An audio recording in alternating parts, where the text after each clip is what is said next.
y es frente a esa postura que han tenido, por ejemplo, Peñalosa, David Luna, donde hace unos años decían que el paro eran un pocotón de delincuentes saliendo a la calle y destruyendo, y hoy pues son los más abanderados de este paro, dicen que tienen que escuchar y que este tema del golpe de Estado es una invención de Petro. ¿Qué responderle a esas personas?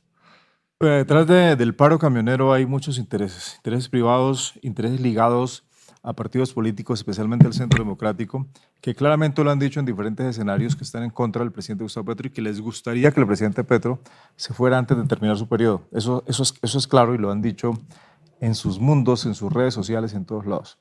Pero yo sí creo que la teoría del presidente de la República, el golpe blando, hay muchos indicios.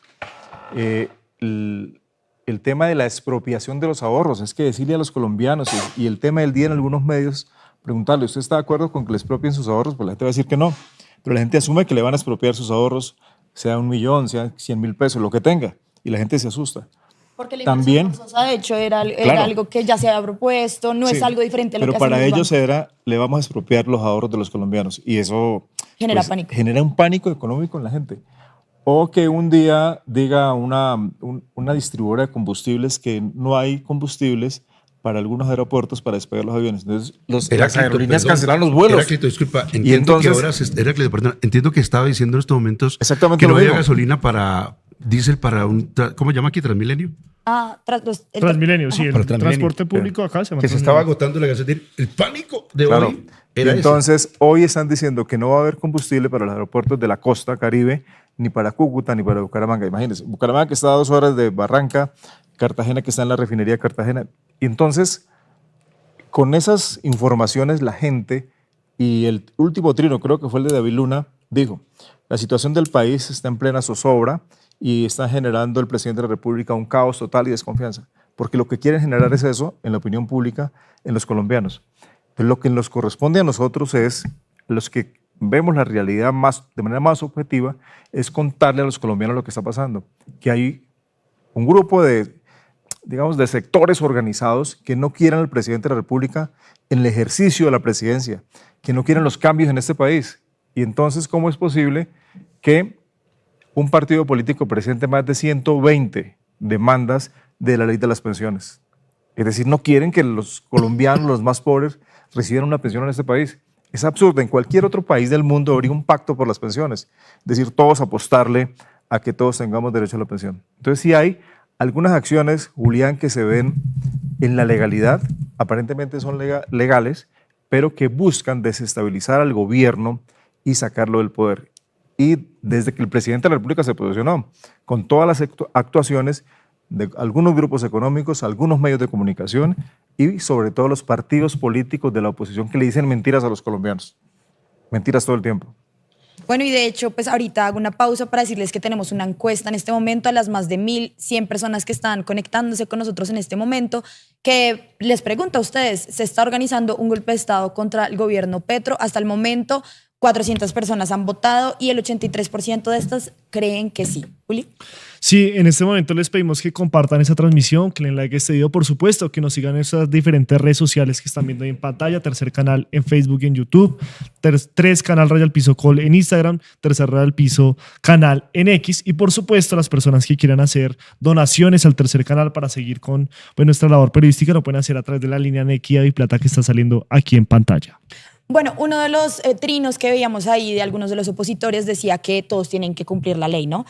Vamos a andar un poquito en este tema del Consejo Nacional Electoral y los presuntos topes, violación de topes de campaña por más de 5.300 millones de pesos en primera vuelta y 3.700 en primera vuelta, 1.600 en segunda vuelta, para un total de unos 5.300 millones. Vamos a estar viendo acá en pantalla algunos de los documentos y pruebas que tiene el Consejo Nacional Electoral para asegurar que se violaron los topes, entre esas una omisión de un aporte de 500 millones de pesos de FECODE, omisión de aporte de 500 millones de pesos del Partido Polo Democrático, falta de reporte de 932 millones de pesos en pagos a testigos, reporte tardío de una factura de 356 millones de pesos de publicidad de Caracol Televisión, licitación, omisión de 202 millones de pesos recibidos por Ingenial Media, no reporte de más de 1.200 millones de pesos en vuelos privados, omisión de 121 millones de pesos en aportes de sindicato de Ecopetrol, omisión de 100 millones de pesos en reporte de alquiler de Movistar Arena, pagos no reportados por 177 millones de pesos a Ingenial Media,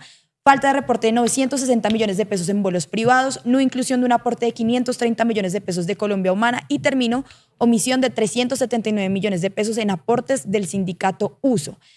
Vemos ahí algunos documentos, las pruebas que sustentan pues la denuncia y por qué será investigada la campaña, pero mi pregunta acá empiezo con Wilson Arias, es ¿cuál es el tema detrás? O sea, ¿por qué se habla de que, porque no es que todos cumplan la ley, sino que hay un problema, por lo que yo entiendo, hay como se está violando la manera en que se debe hacer este proceso para investigar la campaña? Sí, yo insisto en lo que dije ahora y trato de opinar sobre el tema de los montos de la campaña, pero insisto en que la figura del fuero presidencial es integral. Lo que acaba de hacer el Consejo de Estado me parece que entiendo que están presentando acciones jurídicas, tutelas, en fin, porque de una parte la Corte Constitucional debería abocarlo. Por otro lado, esto de la fragmentación del concepto mismo y la encomienda que se le hace al Consejo Nacional Electoral con avesados integrantes del Consejo Electoral que por lo demás son declarados enemigos del pacto histórico y de Gustavo Petro. De la Petro lo han perseguido cuando era alcalde, lo persiguió la Procuraduría, lo siguieron persiguiendo como senador, de manera más, ¿cómo se dice?, dolosa en algunos casos, como quedó comprobado, o por lo menos la Corte Interamericana tuvo que intervenir para proteger su fuero en su oportunidad, y con una insistencia que francamente raya en lo obsesivo. Y ahora por magistrados que están absolutamente impugnados, como el doctor Prada. Dejo allí porque sé que eso lo hemos hablado otras veces, y encomendándole funciones que claramente están, como ha dicho Heráclito, corren por competencia del Congreso de la República en sus dos cámaras. En relación con los montos, por ejemplo, voy a mencionar un aspecto. Parte de los recursos que se dice, qué sé yo, Colombia Humana, que también se presentar cuasi delictivo que un sindicato financie una campaña presidencial, ahora vuelvo sobre ese tema, que fue aplicado, por ejemplo, al tema de testigos electorales. Sobre eso hay una discusión amplia y creo que yo suficiente, pero los medios de comunicación han dado en presentarlo como lo que no es. Porque lo que dice la norma es que se entiende como actividad de campaña presidencial las actividades de la promoción política y de la propaganda electoral a favor de un candidato a la presidencia de la República. Es decir, la promoción política hace referencia a la divulgación de la propuesta de proyecto político, la propaganda electoral, el conjunto de actividades políticas realizadas con la finalidad de convocar a los electores a votar por un candidato. Entonces yo promociono unas ideas e invito a votar por ese candidato. Bueno, la actividad del testigo electoral que se hace a posteriori a la campaña electoral como conclusión de ella para el acompañamiento de la averiguación de los resultados, que además requiere unas técnicas, no es propiamente una promoción. Usted está contando los votos que depositaron en función de su candidato. Algunas veces el testigo ha sido activista previamente, pero obviamente ahí no está cumpliendo una función de activismo y de promoción y de propaganda electoral. Esto parece un asunto pues como que no fuera del interés ni del Consejo Electoral ni de los avesados magistrados del Consejo Electoral, que son realmente enemigos nuestros, y desde luego que se esperaba de ellos por su forma, por sus trapisondas y sus formas de actuar. Es que hay unas impugnaciones, yo te recuerdo a vos tal vez una vez, unas impugnaciones terribles contra los integrantes del Consejo Nacional Electoral. No unos mansas palomas, de modo que pasar por encima de prédicas tan absolutamente categóricas como esta de la ley colombiana es tener mala fe en esta oportunidad. Y ahí es cuando uno dice, porque esto sí avanza cuando es contra FECODE y no, por ejemplo, esa denuncia que usted hizo cuando eran las EPS y los partidos políticos, ¿no? Entonces resulta que Queralte financia partidos enteros cuando tenemos la norma a la mano. Aquí hicimos un programa muy bueno con ustedes, yo se lo agradezco. Heráclito, fue un programa muy bueno en el cual demostramos que la norma prohíbe que las EPS financien partidos. Sarmiento Angulo puede financiar lo que quiera. Esto es una desgracia nuestra. Pero las EPS no. De hecho, Saludcom dejó curado al país y entonces una ley dijo, lo que hizo Saludcom no se puede hacer. Usted no puede financiar políticos porque las EPS son para la salud y sacan de la UPC. Entonces, ¿qué ocurre? que financiaron nacionales y extranjeros a los partidos políticos, EPS, pero adicionalmente una transnacional que era Alti. Con la prueba a la mano, Julio, ¿vos lo viste aquí? Laura, creo que estuviste en el programa. Con la prueba a la mano. Bueno, no ha habido poder humano que sancione a nadie. Esas no avanzaron. ¿Y se la encomendaron a quién? ¿Te acordás del nombre del magistrado? Vos lo tenías reportado porque vos hiciste como un informecito de unos señalamientos que tenía. Si no estoy mal, inclusive fue señalado hasta de un feminicidio. Por ahí César Lorduy. Lorduy era, sí, me hace acordar. Lorduy. Todo esa la información César acá Lorduy. ustedes explicaron que a Lorduy pesaba sobre él gravísimas acusaciones. Bueno, Lorduy ha decidido que no, que eso no tiene importancia.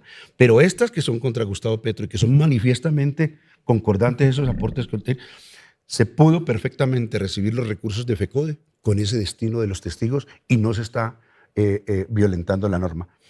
Y lo otro es, que me interesa dejarlo dicho, se ha pretendido casi que criminalizar que los sindicatos financiemos campañas. Yo vengo de un sindicato muy pobre que reúne muy poca plata, pero que por la cual no da aportes. Pero FECODE da la licencia y en su junta directiva lo discute. Yo quiero decirle al país que la primera asociación obrera que hubo en la historia de la humanidad, la primera asociación, se llamó la Asociación de Correspondencia de Londres, una asociación hermosa. Nació obrera haciendo política. El cuestionario que hacía para sus miembros es: ¿usted está de acuerdo con una reforma parlamentaria que nos permita a nosotros ir al Parlamento? Porque los obreros no podían ir al Parlamento en esa época. La reforma parlamentaria. Y nació financiando la política. Es decir, esto no es nuevo. Quiero decirle al fiscal anterior que decía que eso era disque ilegal. En la supina ignorancia no sabía que él, ese fiscal, podía votar porque los obreros empezaron una acción política para reivindicar que el voto fuera universal y que pudiéramos votar los que no éramos aristócratas. De modo que la historia completa es que la clase trabajadora siempre ha financiado sus proyectos políticos, lo cual me parece perfectamente lógico. Si Sarmiento Angulo quiere financiar a su centro democrático como lo hace en cada 4 años indefectiblemente, que FECODE cada que pueda le dé 3 pesos a una campaña de Petro, me parece de lo más normal y de lo más deseable desde el punto de vista democrático y político. Apoya el trabajo periodístico del Tercer Canal. Ingresa a la app o a www.nequi.com. En la app ve al signo pesos y elige la opción enviar plata o a la opción recargar. Recuerda que en la página web escoges la opción recargar. Ingresa a la aplicación o a la página web de DaviPlata. Dale clic a la opción pasar plata. Elige la opción a otro DaviPlata, llena los datos y digita el número de cuenta 304-271-5010. Continúa los pasos y confirma tu aporte y listo. Juntos visibilizamos la otra Colombia. Si te gusta nuestro contenido Y no quieres perderte nada de la agenda alternativa, suscríbete a nuestro canal y activa la campana de notificaciones. recuerda darle like a este video y por supuesto compartirlo con tus familiares, amigos y conocidos. Así juntos visibilizamos. La Colombia profunda. Recuerda, somos el Tercer Canal, la voz de los que no tienen voz.